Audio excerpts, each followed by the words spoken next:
জীবনের প্রতিটি মুহূর্তে, প্রতিটি নিঃশ্বাসে আমাদের কিছু না কিছু থাকার মতো কিছু থাকে। সেটা হয়তো ভালোবাসা, হয়তো আশ্রয়, হয়তো একজন আপনজন, নয়তো ছোট্ট এক কাপ চা। তবুও কিছু তো আছেই। আমরা অনেক সময় যা নেই শুধু তাকে দেখেই দীর্ঘশ্বাস ফেলি, অথচ যা আছে সেগুলোই তো আমাদের জীবনের আসল রসদ, তাই না?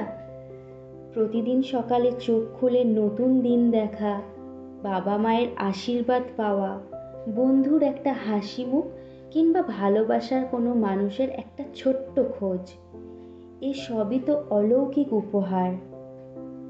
জীবন যখন কঠিন হয়ে পড়ে, তখন নিজেকে একবার বলো, আমার যা আছে অনেকেই তা চায়। এই উপলব্ধি শেখায় আনন্দ মানে যা নেই তা পাওয়া নয়, বরং যা আছে তা অনুভব করা। তাই আজ একটু থেমে চেয়ে দেখো তোমার চারপাশে, হয়তো বুঝতে পারবে তোমার আছে বলেই তুমি ভাগ্যবান।